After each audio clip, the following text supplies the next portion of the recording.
오늘 하나님께서 우리에게 주시는 말씀은 구약성경 역대상 17장 16절부터 27절까지입니다.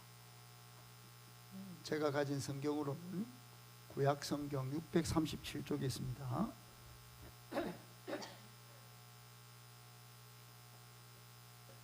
우리 예배를 섬기는 분들이 민사하고 혹시 이걸 예배 가정 추석 가정 예배 순서지를 못 받으신 분 어르신들하고 우리 청년들 청소년들은 두 명이서 한 부씩 좀 보시고, 제가 오늘은 여러분들과 함께 가정 예배를 좀 드리는 연습도 좀 하고 또 이것의 중요성을 좀 가치를 좀 같이 발견하는 시간으로 준비를 했습니다. 그래서 이걸 한번 들고 우리 교회 가정 예배 순서지 좀 보고, 여러분들이 혼자 믿음의 가정을 이루지 못한 사람이 많이 있기 때문에 우리 교회는 혼자서라도 내일 아침 일찍 일어나서 자기 방에서 또는 한적한 곳에 가서 이대로 한번 보시고, 여기 오른쪽 여기부터 좀 들으시고, 그래 좀 말씀대로 한번 예배를 추석 명절에 예배를 어떻게 좀 드리실 수 있게 되기를 바랍니다. 예배를 드리자 하면 목회자가 드리자 하면 잘 드릴 수 있도록 마음에 도전을 하셔야 합니다. 할렐루야. 그게 같은 마을, 같은 마음, 같은 뜻, 같은 열매로 공동체로 하나님 앞에 예배 드려서 복받는 길이기 때문에 그렇게 하자는 것이니까, 여러분 한번 우리 가정에서 복음화가 안 된 믿음의 가정을 이루지 못했다 하더라도 포기하지 말고 시도부터 하셔야 합니다. 아멘 아멘.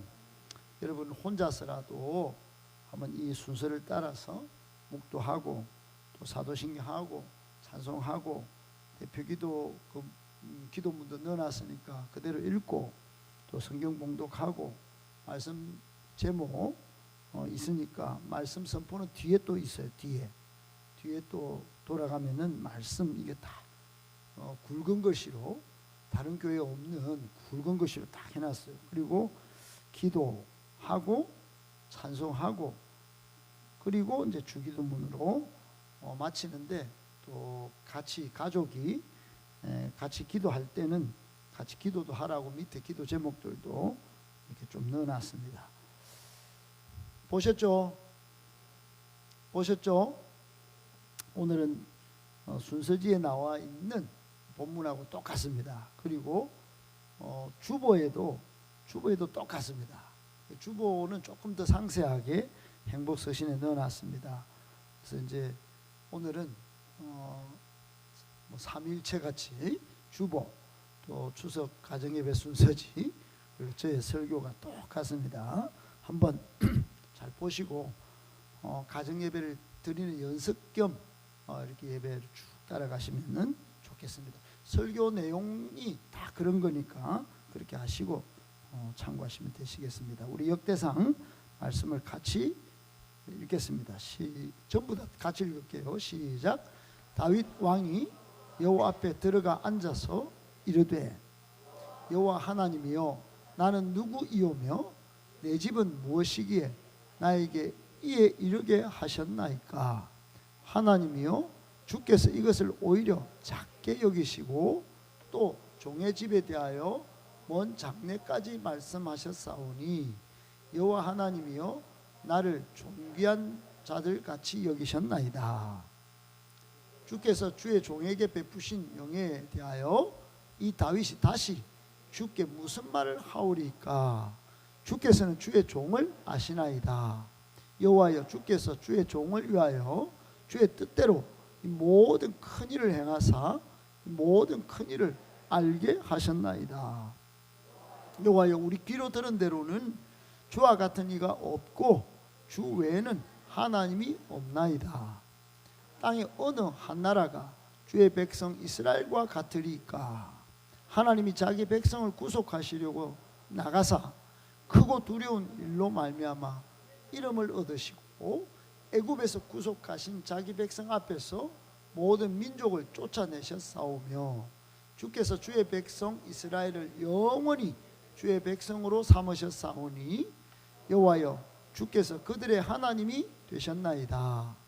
여호와여 이제 주의 종과 그의 집에 대하여 말씀하신 것을 영원히 경고하게 하시며 말씀하신 대로 행하사 경고하게 하시고 사람에게 영원히 주의 이름을 높여 이르기를 만군의 여호와는 이스라엘의 하나님 곧 이스라엘에게 하나님이시라 하게 하시며 주의 종 다윗의 왕조가 주 앞에서 경고히 서게 하옵소서. 나의 하나님이여 주께서 종을 위하여 왕조를 세우실 것을 이미 듣게 하셨으므로 주의 종이 주 앞에서 이 기도로 간구할 마음이 생겼나이다. 여호와여 오직 주는 하나님이시라. 주께서 이 좋은 것으로 주의 종에게 허락하시고 이제 주께서 주의 왕조에 복을 주사 주 앞에 영원히 두시기를 기뻐하시나이다. 여호와여 주께서 복을 주셨사오니 이 복을 영원히 누리리이다 하니라. 아멘. 오늘은 모든 것이 하나님의 은혜입니다. 모든 것이 하나님의 은혜입니다. 제목만 이야기해도 아멘 하시니 은혜가 넘칩니다. 아멘 하신 분들에게 하나님의 무한한 복이 충만하시기를 축복합니다. 여러분, 우리 교회는 지금 새벽마다 또는 금요일마다 셀라이프로 묵상집을 따라서 말씀을 쭉 1년간, 2년간, 3년간, 4년간, 지금 10년간 그렇게 계속 묵상집을 따라서 말씀을 이게 통으로 읽고 있습니다. 그리고 그 말씀을 적용하고 또 나누고 있습니다. 셀 가족 모임에서 또 나누죠. 그러니까 말씀이 새어나갈 틈이 없어요. 새벽에도 듣고 금요기도에도 듣고 셀 가족 모임에서도 적용하고 또 나누고 그리고 쭉 그렇게 해오는 가운데 오늘은 이게 희한하게 추석 명절을 맞아서 우리에게 베푸신 하나님의 은혜와 복을 제가 가만히 묵상하는데 이 말씀이다, 이 말씀이다, 이런 느낌을 강하게 주셨어요. 그래서 추석 명절의 가정 예배에 다윗의 삶과 그의 예배와 그의 감사의 기도를 잘 배우고 또 적용하는 시간을 가졌으면 좋겠다, 이런 생각을 가지고 오늘 설교를 준비한 겁니다. 여러분, 다윗은 여러분이 다 아시다시피 하나님의 마음에 합한 자, 하나님의 마음에 쏙 드는 사람이라는 그런 평가를 받은 유일한 사람입니다. 여러분, 어느 누구가 탁월한 영도자에게 마음에 쏙 들었다, 여러분 잘못 실수도 숨기고 그런 게 요즘 정치 아닙니까? 그러니까 마음에 쏙 들면 나쁜 것, 안 좋은 기억은 싹 지우고 좋은 것만 드러내요. 역대상을 읽어보면 하나님이 다윗의 밧세바 간음 사건, 그 밧세바의 남편 우리아를 유괴 살인하듯이 죽인 사건, 이거 싹 지웁니다. 왜 그럴까요? 한마디로만 말씀드리면 다윗이 하나님의 마음에 쏙 들었기 때문이거니와 또 한 가지 이유가 있다면 다윗에게 하나님이 약속을 해버리셨어요. 너의 가정과 가문을 통하여 왕위를 세우고 견고히 하겠다, 그렇게 약속하셨어요.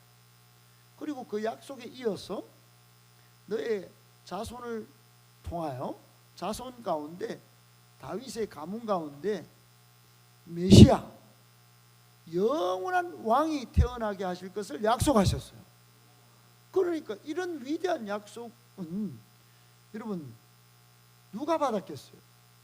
아무나 받는 게 아니에요. 아무나 받지를 못했어요.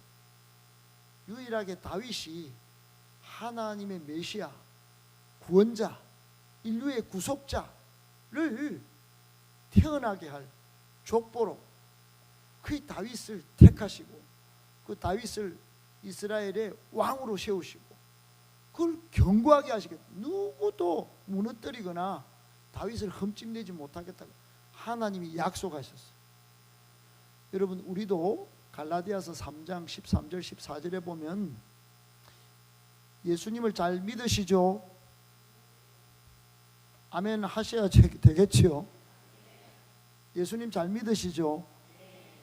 예수님을 믿은 하나님의 자녀된 우리에게 하나님은 아브라함의 복을 주시겠다고 하셨어요. 이방인이라도. 우리가 이방인 아니에요. 우리가 여러분 불교, 유교를 믿던 고려, 조선을 넘어오면서 우리가 예수 믿은 민족입니까? 아니에요. 그러나 그 이방 족속으로 가난하게 또 외부의 침탈 가운데 고통받던 이 민족에게 복음이 들어왔어요. 복음이신 예수 그리스도를 믿었어요. 소수가 믿었지만 믿었어요. 믿었더니 하나님이 막 아브라함의 복을 주셨는데 아브라함의 복은 5가지로 역사한단 말이에요. 아브라함이, 여러분 연구해 보세요. 아브라함은 그 개인이 복을 받았어요. 믿음의 조상이라고. 할렐루야. 그리고 그 가정도 복 받았습니다. 이삭이 농사 지을 때마다 100배 축복을 받고 또 이삭의 자녀들 가운데 야곱이 태어나서 12지파를 이루고 할렐루야. 그 가정도 복 받았을 뿐만 아니라 가문도 복 받았어요. 가문도. 그러니까 아브라함 한 사람이 믿어서 개인, 가정, 가문이 복 받았다 이 말이에요. 그리고 여러분 민족이 복 받습니다. 할렐루야. 지금 이스라엘을 공격하는 사람들은 그냥 미국까지 나서서 그냥 때리는 거예요. 어제도 트럼프 대통령이 하마스 너가 항복 안 하면 이제 지옥 문을 열어버리겠다. 그랬더니 항복했어요. 지금 항복하고 포로를 내주겠다고 지금 약속하고 평화가 이제 오나 이런 기대를 갖게 합니다. 그러니까 여러분 아브라함 한 명 때문에 민족이 복을 받고 그리고 하나님은 아브라함 때문에 열방이 복받게 하셨습니다. 할렐루야. 너를 축복하는 자에게 내가 복을 내리겠다. 그러니까 여러분 지금 우리는 예수님을 믿어서 이 5가지 복을 누리는 복의 사람이 된 거예요. 믿으시기 바랍니다.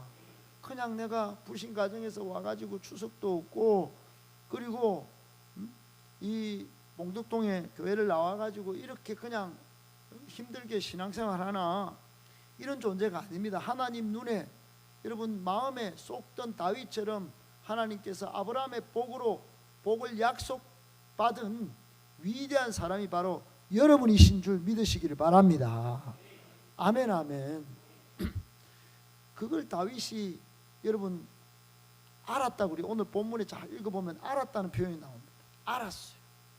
나에 대하여 내 존재가 뭔데 내 삶이 어땠는데 나는 어떤 사람인데 하나님이 나를 이렇게 세워서 사울 첫 이스라엘 왕은 아주 기골도 장대하고 멋지고 아주 카리스마도 있는 왕인데 나는 양이나 치고 목동으로 한 가정의 말째로 태어나서 세상에서 나를 아싸라 아웃사이더다 삼류다 이런 인생이 베렸다 이렇게 말하는 중에 하나님이 베들레헴에서 내가 왕을 보았다 이렇게 말씀하시고 그래 이 말째를 기름 부어서 왕으로 세우셨어. 그 왕위를 견고하게 하시고 그 가문에서 메시아 인류의 구속자 예수님을 태어나게 하신다니 이게 웬 말입니까? 그리고 은혜를 고백하고 오늘 감사의 기도를 드렸어요. 여러분 가만히 생각해 보면 우리가 드려야 할 감사가 아니고 무엇이겠어요? 우리가 드려야 할 예배가 아니고 무엇이겠어요? 우리는 비천한 사람으로 태어나 아무 소망 없는 인생이 예수를 믿고 복음의 절대 능력을 누리고 이제 제자 삼는 세계 비전의 주인공, 그런 사명자로 하나님이 우리를 불러 지금 쓰시고자 하시니 얼마나 복된 존재이니 감사해야 마땅합니다. 예배드려야 마땅합니다. 그리고 추석 명절을 맞아서 만 예배 드릴 게 아니고, 추석 명절을 맞아서만 감사를 드릴 게 아니고 매일 감사, 매일 예배, 매일 하나님의 은혜를 고백해야 할 사람들이 바로 우리라는 사실을 아셔야 합니다. 여러분, 제가 오늘 이걸 따라서 하자고 하면서 명절에 자꾸 예배를 좀 강조하는데, 여러분, 명절의 예배는, 명절에 드리는 예배는 온 집안이 함께 모여 드리는 예배예요. 이는 전통적인 차례의 의미와는 달라요. 이게 차례 아닙니까? 차례. 전통적으로 명절에 드려지는 제사인 차례를 대신하는 의미의 예배가 되어서는 안 된다. 저도 그렇게 생각했어요. 아, 이거 뭐 치우고 예배 드리, 그러면 세상 사람 욕하는 거예요. 야, 이 뭐 조상도 모르는 놈. 가정에 내려오는 그런 전통도 깨는 놈. 이런, 여러분, 예배가 전통 제사와 다른 이유가 있습니다. 그것은 예배 대상은 조상이 아니라 하나님이시기 때문입니다. 여러분, 예배 대상은 조상이 아니라 하나님이시, 매우 중요한 부분입니다. 매우 중요한 거예요. 하나님은 우리에게 구원을 주셨습니다. 은혜를 주셨습니다. 여기까지 신실하게 인도해 주셨습니다. 남은 삶에도 믿음으로 승리할 수 있게 하십니다. 그 하나님 생각만 해도 가슴 떨리는, 가슴 설레는. 여러분, 하나님을 모르는 사람은 차례나 예배나 뭐 이거 한번 바꾼다 그러면 막 소스라치게 놀라고, 지금은 방송에 보면 코로나 이후에 약 한 많은 가정이 차례 대신에 가족 모임으로 대체하고 가족 식사로 대체하고, 지금 이번 연휴 때는 2천만 명이 해외로 간다고 안 갑니까? 여러분, 그만큼 차례가 자꾸 없어지는 그런 문화 현상이 생기고 있지만은, 그래도 하나님의 은혜를 잊어버리는 추석 명절이 되면 안 됩니다. 할렐루야. 추석 명절에 드리는 예배는 먼저 베풀어 주신 하나님의 구원의 은혜를, 또 지난 한 해 동안 베풀어 주신 은혜에 대한, 따라합시다, 감사가 있어야 합니다. 할렐루야. 감사를 잊어버리면 안 됩니다. 그리고 베풀어 주신 은혜뿐만 아니라 앞으로 믿음으로 승리하게 해주실 하나님도 기억하면서, 할렐루야, 기대하면서 예배하고 찬양해야 됩니다. 아멘이십니까? 네. 송강 벌써 지나간? 그래요. 여러분, 하나님을 섬기면서 예배 정신을 제대로 파악하는 성도라면 그저 음식 차려놓고 초나 향을 피운다든지 절하는 행위, 이게 어찌 보면 당연히 마땅히 할 것 같이 우리 유교적 전통 가운데 이어져 오지만 하나님을 빼놓고는 안 되는 거예요. 그렇다고 여러분 조상을 추모하거나 기억하거나 그 신앙적인 권면마저 포기하라는 것은 아니에요. 예배 순서의 한 부분에 자연스럽게 먼저 세상을 떠나신 조부모님, 그리고 부모님들의 신앙을 말씀과 연결하여 추모하는 것은 마땅히 해야 할 일입니다. 마땅히. 그러면서 가족 각자의 신앙의 다짐들도 함께 나누는 것도 필요해요. 아, 나 이렇게 살아야지. 우리 선조들은 이렇게 살았는데. 그리고 새로운 삶을 결단하는 것은 신앙적으로 매우 뜻깊은 일인 줄로 믿으시기 바랍니다. 사람은 저마다 하나님에 대한 마음과 입장을 분명히 해야 합니다. 그게 사람의 본분이라고 솔로몬은 나중에 깨달았어요. 전도서 12장 3절에 하나님의 말씀을 지키고 하나님을 경외하는 것이 사람의 본분이라고 말했어요. 여러분, 불편하고 손해보고 부끄럽다고 하나님 믿으면, 예수 믿으면 그렇게 생각하지 말아야 합니다. 오히려 우리의 마음과 삶과 사역의 중심에 하나님을 둔 사람은 재질행황, 재미있고 즐겁고 행복하고 황홀한 삶을 살 줄 믿으시기 바랍니다. 그뿐만 아니고 성도의 가정도 복의 근원이 될 수 있습니다. 왜 그렇습니까? 하나님이 인생을 책임져 주시기 때문입니다. 그런 삶을 산 대표적인 인물이 다윗이에요. 다윗은 삶의 모든 영역에서 하나님의 주권적 구원의 은혜와 인도하심을 매 찬양했어요. 여러분 시편을 150편이나 되는데 거기 한번 보세요. 다윗이 제일 많이 노래했어요. 다윗이 제일 많이 찬양했어요. 제일 항상 마음에도, 따라합시다. 마음에도, 삶에도, 사역에도 그 중심에 하나님을 두었다 이 말이에요. 오죽하면 시편 23편에 23편 1절에 여호와는 나의 목자시니 그 따라만 가야 될 존재로 목자를 다 하나님으로 다 내세우고 내 인생은 부족함이 없다. 이 부족함은 많았어요. 다윗은. 그럼에도 하나님을 마음의 삶에 또 사역의 중심에 뒀다. 그런 비천한 자신을 왕으로 세워서 신정왕국 하나님 나라를 건강하게 세워가려고 했던 지도자였어요. 기도를 통해서 자신의 부족과 무능도 맡길 줄 알았어요. 하나님의 뜻도 구할 줄 알았어요. 그리고 그 뜻을 이루려고 노력했던 사람이에요. 할렐루야. 기도는 별것 아닌 게 아니고 기도는 내 부족과 무능을 하나님께 맡기는 거고 하나님의 뜻을 구하는 거고 그 뜻을 이루는 거예요. 할렐루야. 그 기도가 중요하다 이 말이에요. 이런 다윗을 하나님은 사도행전 13장 22절에 설교 가운데 등장하지만 내 마음에 맞는다. 내 마음에 맞는 사람이다. 내 마음에 합한 사람이다. 내 마음에 쏙 드는 인물이 다윗이다. 그렇게 하나님이 말씀을 하셨어요. 그리고 그를 통해 내 뜻을 다 이루리라고 말씀하셨어요. 내 뜻을 다 이루리라. 여러분 한 사람을 택해서 이 사람을 통하여 내 뜻을 좀 이루고 싶다. 하나님이 그러시면 끝장난 거 아니겠어요? 아멘 아멘. 여러분을 통하여 하나님의 크신 뜻과 계획을 이루리라고 하나님이 다짐하는 그런 역사가 있게 되기를 축복합니다. 할렐루야. 끝장나는 겁니다. 그러니까 하나님이 그 왕위를 견고하게 하시고 자녀들 완전히 막 싸우고 힘든 중에도 솔로몬의 대를 이어서 유다 지파를 이루시고 그 유다 족속 가운데 구원자 예수님을 태어나게 하셨다 이 말이에요. 그 예수님을 통하여 우리도 복받았다 이 말이에요.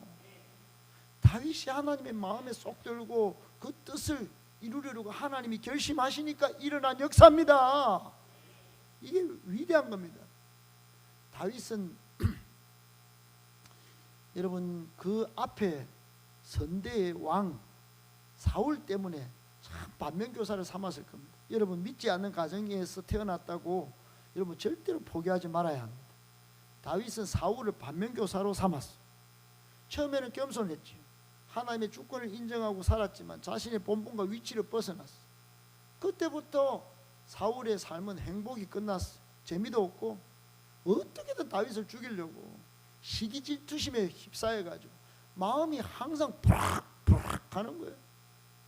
그러니까 부락부락 하는 중에 막 자기 사위인데도 막 쫓아다니고 죽이려고. 그게 불행이 시작된 겁니다. 결국 비참한 종말을 맞이하게 되었죠. 그런 점에서 여러분 우리는 추석 명절을 맞아서 다윗을 통해서 바른 신앙의 자세를 한번 살펴봐야 마땅한 것 같아요. 바른 신앙의 자세. 그리고는 남은 2025년 반드시 신앙의 결실을 맺어야 합니다. 반드시. 그러니까 신앙의 결실이 쭉정이만 있으면 안 된다 이 말이에요. 하나님은 몸된 교회에 쭉정이와 알곡을 같이 있게 하셨어요. 예수님은 가만둬라. 말세까지 그냥 내가 올 때까지 그냥 가만둬라. 괜찮다. 그냥 원래 있다 원래. 그러나 나중에 발견되면 쭉정이는 여러분 다 불태운 데 버리고 알곡만 하나님 창고에 들어가니 우리는 반드시 알곡되어야 합니다. 그러니까 다윗처럼 예, 물론 실수도 하고 어려운 과정도 겪지만 다윗이 하나님 마음에 쏙 들려고 마음도 삶도 사역도 그렇게 지키고 하나님을 중심에 둔 것을 본받아서 여러분 우리도 바른 신앙의 자세를 갖춰야 되는 거 아니겠어요? 그래서 제가 세 가지를 한번 살펴봤습니다. 오늘 역대상 본문을 통해서 그 다윗의 첫 번째 이 다윗의 아주 강점은 뭐냐면 넘겨주세요. 첫째 다 같이 한번 읽어봅시다. 시작. 하나님의 주권을 인정하고 영광을 하나님께 돌리는 좋은 자세와 태도를 가졌습니다. 그러니까 다윗은 항상 하나님, 여러분 이게 이런 자세가 진정한 성도고 진정한 하나님의 일꾼의 자세인 줄 믿습니다. 일찍이 목동 시절부터 그런 걸 연습했어. 이게 연습이 중요하단 말이에요. 다윗이 처음부터 뭐 다 된 게 아니고 하나님께 자꾸 돌리고 순종하고 연습이 되어야 합니다. 오늘 예배를 여러분 추석 명절에도 이렇게 예배 드리는 것은 여행 가지 않고 예배 드리는 것은 잘하신 거예요.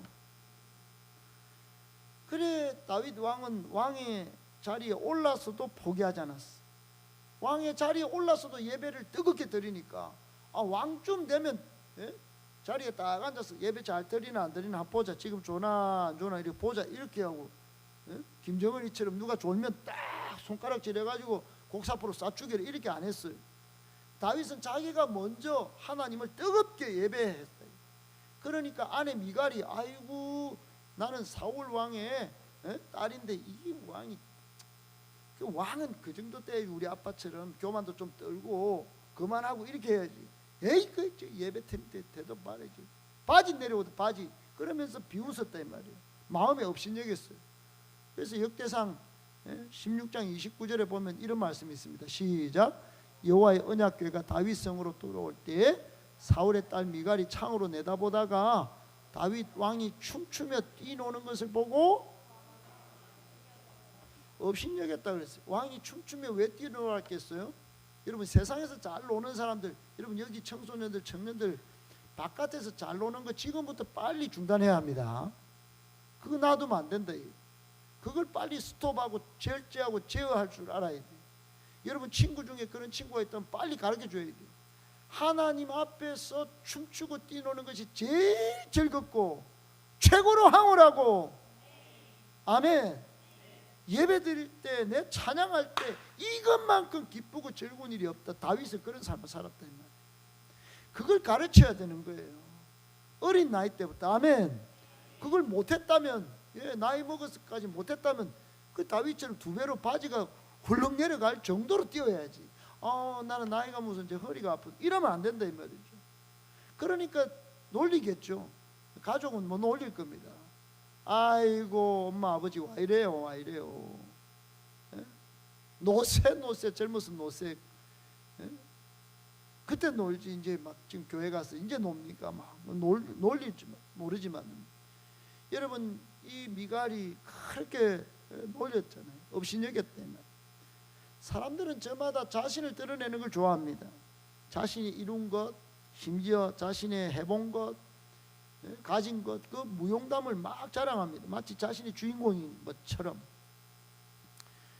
내 인생은 나의 것 노래를 불러가면서 몇 명이 모여도 그 이야기하고 그래 자신의 찬사를 돌리고 막 어그로하고 자기에게 영광을 돌리고 눈길을 끌고 막 여러분 그렇기 때문에 세상 사람들이 사는 동네는 감사도 별로 없고 배려도 없고 영광도 없습니다. 진정한 찬양이 없어요. 사람이 뭔데 뭐.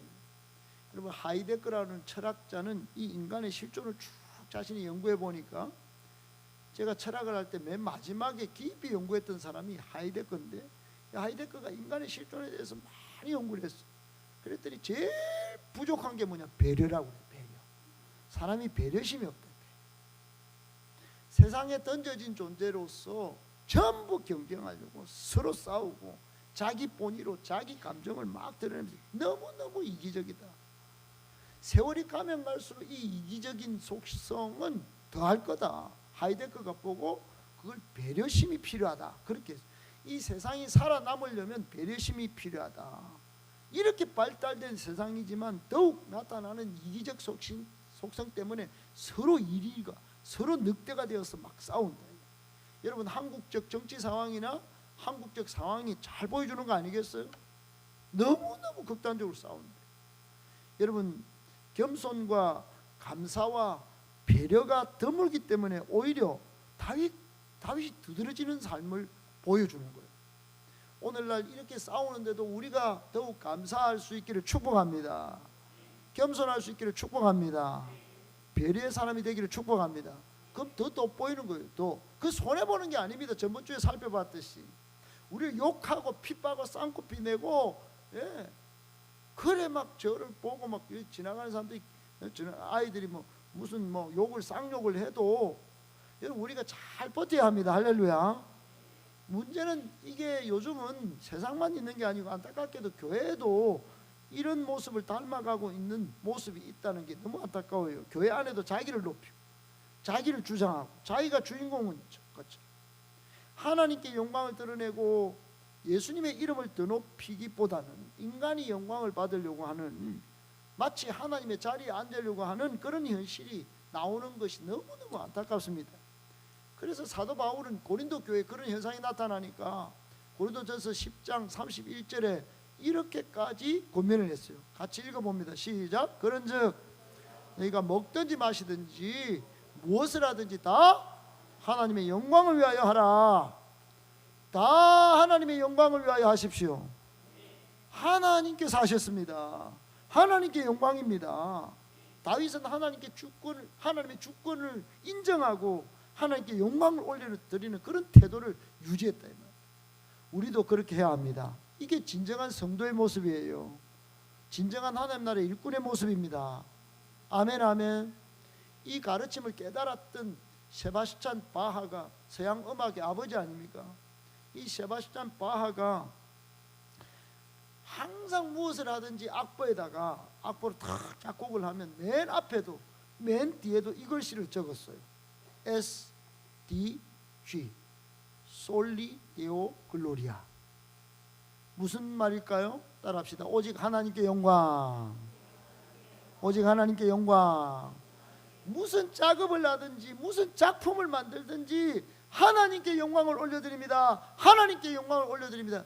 이런 일화로 유명한 사람이 세바스찬 바해예요. 우리는 바해 무슨 음악만 듣기는 하지만 이런 내막의 스토리가 있었다는 걸 잘 놓치잖아요. 위대한 사람은 이런 것들이 쌓이고 쌓여서 위대함을 드러내는 것입니다. 탁월함을 드러내는 것이에요. 일찍이 여러분 하나님께 영광을 올려드리시는 여러분이 되기를 바랍니다. 하나님이 내 인생의 주권자다. 주도권을 하나님께 내어 맡겨야 가능한 일이에요. 모든 일에 하나님의 주권을 인정하고 내 것이 아니라 내가 한 것이 아니라 하나님이 하셨다. 따라합시다. 하나님이 하셨습니다. 하나님께 영광입니다. 이렇게 해야 되는 거예요. 다윗이 그랬다는 거예요. 다윗이 왜 하나님 마음에 쏙 드는 그런 사람이 되었을까요? 16절 본문에 보면은 다윗이 여호와 앞에 앉았다고 그래요. 앉았다는 말은 오늘같이 우리 장의자의 편안한 자리에 등 기대고 앉은 게 아니에요. 옛날에 의자가 어디 있습니까? 그냥 벙퍼짐한 자리에 그냥 맨바닥에 불편하게 앉아서 어제 들려줬던 나단 선지자의 그 비전의 말씀. 야, 목동이 왕이 됐네. 근데 마음에 쏙 든다네. 하나님 나라 왕국을 잘 이루어갈 그 왕으로 하나님께서 왕위를 견고하게 하시고 메시아가 나와서 영원히 그 왕의 계보를 이어가게 하겠다, 이 약속을 딱 주신 거예요. 그러니까 16절부터 막 감사를 하는 겁니다. 하나님이요, 제가 도대체 목동인데, 양치는 목동이, 내가 누군데 양치는 목동이 비천한 존재, 내 집은 그 2세 많이 낳고 그냥 그렇게 살던 집인데 어떻게 이렇게 하셨습니까? 어떻게? 하나님이 하신 거 아닙니까? 그리고 여러분 이렇게 17절부터 16절부터 쫙 길게 우리가 읽었지만은 이런 모든 긴 내용 가운데 하나님의 주권을 인정하는 그런 기도의 내용이 쏙쏙쏙쏙 나오는 거예요. 우리에게도 나와야 합니다. 감사가 쭉쭉 뻗어 나와야 합니다. 혹 우리는 그저 주세요, 들어주세요 이런 기도뿐인 건 아닌지요? 그리고 하나님을 설득하려 됩니다. 여러분 설교 맥락을 쭉 들어보십니까? 지금 몇 주째 제가 설교하는 맥락이 거의 비슷합니다. 믿음의 조상 아브라함을 우리가 만나봤습니다. 아브라함은 하나님을 설득하려고 하지 않았어요. 그 인생도 울퉁불퉁했습니다. 사고도 많이 쳤어요. 하나님의 마음을 근심하게 했을 것입니다. 10점도 안 됐었게 점수를 치면 100점 되려면. 그런데 10점도 안 됐지만은 그래도 계속해서 20점, 30점 되려고 하나님을 설득하려고 하기보다 설득당하는 삶을 계속 살다가 마지막에 설득당해버린 겁니다. 창세기 22장에 아들 이삭을 내 백세 줬지? 내 뺏어가려고 하는데 모리아 산으로 와서 번제로 한번 잘라가 불로 한번 태워봐. 뭐라고요? 나 합리적으로 도대체 하나님이 이해가 안 됩니다. 도대체 인간적으로 이거는 있을 수 없는 일이에요. 하나님이 무슨 살인자입니까? 하나님이 무슨 이방 신이에요? 우상이에요?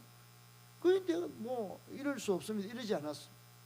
설득을 항상 당해오는 연습을 10점부터 해왔기 때문에 그 100점짜리에 이르러서 이삭을 데리고 가서 드린 겁니다. 드리니까 하나님이 아브라함아 내가 이제야 나를 경외하는 줄을 내가 알았다. 이제야, 이 말은 100점에 도달했다 이런 뜻이에요. 여러분, 하나님의 주권, 내 삶과 우리 가정과 우리 자녀와 우리 교회를, 이 나라 이 민족을, 온 세계 열방을 하나님의 주권적인 역사로 이루어 가시는 것을 믿으시기 바랍니다. 내가 하겠다 하면 설득당해서 그냥 예 제가 듣겠습니다, 순종하겠습니다, 설득당해 드리겠습니다, 강의하 넘겨줘. 그렇게 여러분 고백이 나와야 합니다. 자동적으로. 할렐루야. 주의 종이 듣겠습니다. 주의 종이 순종하겠습니다. 아멘 아멘. 오늘 17절에 보면 다윗은 어때요? 더 나아가서 하나님은 이 약속도 더 적게 여기시고 종의 집에 대하여 먼 장래까지 말씀하십니까? 어떻게 먼 장래까지. 여러분, 하나님은 우리의 먼 장래까지 책임져 주십니다. 우리의 자녀 3대까지 책임져 주실 줄 믿습니다. 그런 믿음이 있어야 돼요. 그런 확신이 있어야 이 믿음을 지켜내지.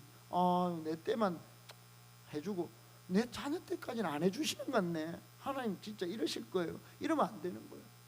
여호와 하나님이 나를 존귀한 자들 같이 여기셔서 자녀 때까지 이렇게 책임져 주십니까? 오히려 나를 작게 여기시고 어떻게 나중에는 메시아가 태어나게 하신다는 말입니까? 더 크게 역사하시겠네요. 여러분, 오늘 우리가 받는 첫 번째 다윗의 마음, 삶, 사역의 교훈은 뭡니까? 오늘까지 감당하기 어려운 은혜를, 그런 축복을 주신 하나님이신 줄 믿자는 겁니다. 아멘이시죠? 하나님이 은혜를 주시지 않으셨다면 오늘 여기까지 올 수가 없었는 줄 믿습니다. 하나님이 주권적인 은혜를 베푸셔서 여기까지 온 줄 믿어야 합니다. 그리고 앞으로도요. 앞으로. 그렇게 영광 올려드리는 저와 여러분 되기를 축복합니다. 다윗의 아주 강점은 뭐냐면, 두 번째, 자기만 잘 먹고 잘 살려고 하지 않았어요. 마음과 삶과 넘겨주세요. 사역 중심에. 강희야 넘겨줘요. 강희야, 다 같이 한번 읽어봅시다. 시작. 다윗은 한마음 한뜻으로 참된 왕이신 하나님을 경외하는 신앙 공동체를 이루는데 전심전력합니다. 그래요. 오매불망 소원이 뭐냐? 건강한 신정국가 형성이에요. 그러니까 다윗은 오늘날로 치면 우리 모든 세대, 모든 교회가, 성도가 한마음으로 하나님을 섬기는 건강한 교회를 이루는 목표, 그게 꿈이었던 거예요. 꿈. 할렐루야. 같은 말, 같은 마음, 같은 뜻, 같은 열매로 저도 그렇습니다. 우리 교회가 다음 세대, 어른 세대뿐만 아니라 모든 성도님들이 여러분 건강한 교회를 꿈꾸시기를 축복합니다. 나는 나대로, 니는 니, 이렇게 안 하고, 나는 다르니까 이렇게 하지 않고 정말로 같은 마음으로 주님 오시는 그날까지 건강한 신앙 공동체를 꼭 형성해야 합니다. 그게 초대교회가 보여주는 모습 아니겠어요? 사도행전 2장에 보면 서로가 물건을 나누고, 추석 때 나는 여행, 니는 돈 없지? 나는 우리 해외여행 간다 빠이빠이 하고 니는 한국에서 예배 잘 드리라 이러지 않았어. 어떻게든 같이 가보려고, 같이 아울리치 가보려고, 같이 추석 명절에 선교사님은 어떻게 잘 있는지 알아보고 기도하고. 할렐루야. 그렇게 복음의 절대 능력을 회복하고 건강한 신앙 공동체를 이루는 꿈, 그게 다윗이 보여준 모습이에요. 여러분 18절부터 22절까지 잘 읽어보세요. 거기 보면 그런 모습이 나옵니다. 혼자 개인에게 베풀어 준 영예를 혼자 먹지 않았어요. 18절에 보면 다시 주께 무슨 말을 하오리까, 주께서는 주의 종을 아십니다. 그러면서 감사뿐만 아니고 신앙 공동체를 쭉 만들어가는 겁니다. 그러면서 20절 이하에 보면 하나님밖에는 없습니다. 우리 이스라엘 백성을 구원하시고 세상 역사에서 특별히 보호받은 민족은 이스라엘 민족밖에 없습니다. 그렇게 이스라엘 민족을 쫙 높여서 여호와여 그들의 하나님이 되셨나이다. 22절 하반절에 보면은 그들의 하나님이 되셨나이다. 이 우리 행복강교회 모든 성도들의 하나님이 되어주셔서 진심으로 감사합니다. 한 사람 때문에 막 완전히 교회가 막 영적, 여러분 우리가 오늘날 영적 이스라엘 아니겠어요? 하나님이 우리의 하나님이 되십니다. 아멘이시죠? 우리도 하나님 잘 섬기고 양육 훈련 받고 순종할 때 한마음이 될 때 하나님 섬길 때 건강한 신앙 공동체가 형성될 줄 믿으시기를 축복합니다. 다윗이 그랬어. 마지막으로 다윗은 그러므로 기도했단 말이에요. 이게 오늘도 기도 내용이거든요. 기도. 그러므로 여러분 마지막 교훈은 시작. 그러므로 하나님의 뜻을 구하는 바른 기도가 필요합니다. 여러분 기도는 욕심과 탐심이 아니에요. 하나님의 뜻이 어디에 있는가가 중요합니다. 욕심과 탐심은 이게 문제가 됩니다. 여러분 야고보서 4장 3절에 보면 내 뜻, 내 욕심, 탐심이 있으면 그 건강한 기도가 아닌 것을 이렇게 말씀합니다. 하나님의 응답도 받기 힘들다고, 구하여도 받지 못하면 정욕으로 쓰려고 잘못 구하기 때문이다. 잘못 구하는 잘못된 기도다 이 말이에요. 여러분 그러므로 하나님의 뜻을 먼저 구하십시오. 하나님의 뜻이 중요합니다. 내 정욕, 내 탐심을 위해서 구하는 게 아니고, 요즘 이 시대 기도가 얼마나 많아요. 많은 사람들이 기도합니다. 새벽 기도뿐만 아니라 교회 기도 시간에 사람들이 많이 옵니다. 그런데 하나님의 말씀, 그 계시, 하나님의 뜻보다 무작정 자기의 뜻을 주장하는 경우가 참 많아요. 주십시오, 주십시오, 주옵소서, 주옵소서. 그 기도도 맞아요. 유치한 기도는 없어요. 다 맞아요. 그러나 하나님의 뜻, 내 유익보다, 내 안위보다, 하나님의 뜻, 내 감정보다, 내 뜻보다 이기적으로 구하는 것보다 하나님의 뜻을 앞세워서 그렇게 기도를 하셔야 합니다. 내 걸 앞세우는 걸, 이걸 기복적인 기도라고 그러는 거예요. 그건 무당들이 하는 겁니다. 기도의 시간은 많은데 바른 기도의 시간이 적은 것이라고 할 수 있는 거예요. 여러분 말씀을 정리하겠습니다. 오늘 23절 이하에 다윗은 어떤 기도에 철저히 감사기도입니다. 철저히. 그리고 말씀대로 23절 한번 읽어봅니다. 시작. 여호와여 이제 주의 종과 그의 집에 대하여 말씀하신 것을 영원히 경고하게 하시며 말씀대로 행하사. 할렐루야. 철저히 말씀에 근거해서 기도를 했다 이 말이야. 말씀하신 대로, 말씀대로 하시기를, 그렇게 지금까지 하나님이 나단 예언자를 통하여 주신 말씀에 근거해서 왕조를 견고하게 하신 거, 복 주신 거, 좋은 것 주신 거 하나님 앞에 영원히 두기를 기도하고, 그리고 27절에 그 복을, 27절에 보면 그 복을 주셨는데 복을 자 영원히 누리겠습니다. 그 말씀의 기초에서 복을 누리겠습니다. 여러분 하나님의 말씀대로 사는 삶 복 받는 삶입니다. 아멘이십니까? 말씀 벗어나서 내 기준, 내 노력, 내 힘으로, 여러분 내 힘, 내 노력이 대통령이든 왕조든 제국이든 그렇게 다 오래 갑니까? 안 됩니다. 말씀의 기초에서 살 때, 집을 세울 때, 가정을 세울 때, 교회와 민족을 세울 때 복 받습니다. 그 복을 누리겠다고 이렇게 노래하고 기도하고 있으니 이 얼마나 참 대단한 기도입니까? 여러분 내 뜻을 관철해서 내가 복을 받아서 그래서 내가 잘 먹고 잘 살겠습니다 이렇게 한 게 아니잖아요. 그래서 한번 마지막으로 한번 따라합시다. 이걸 한번 외쳐봅시다. 강의 넘겨줘요. 마지막 시작. 우리의 신앙생활에서 뭐고 이거 뭐고 끝내라는 소리. 시작. 우리의 신앙생활에서 기도의 중요성은 아무리 강조해도 지나치지 않습니다. 하지만 바른 기도가 더 중요합니다. 하나님의 뜻에 기반한 기도, 하나님의 뜻을 구하는 기도, 하나님의 뜻을 성취하는 기도가 믿으세요? 아멘. 여러분 데살로니가전서 5장 17절에 쉬지 말고 기도하라고 했습니다. 그 정도로 기도가 중요해요. 그 정도로 기도가 중요해요. 그러나 바른 기도가 중요합니다. 이거 하나님의 뜻에 기반한 기도, 하나님의 뜻을 구하는 기도, 하나님의 뜻을 성취하는 기도. 그래서 감사거리가 넘쳐나고 앞으로 하나님께 영광 올려드리고 그 주신 복대로 복을 마음껏 누리시다가 주님 맞이하시기를 예수님의 이름으로 축복합니다.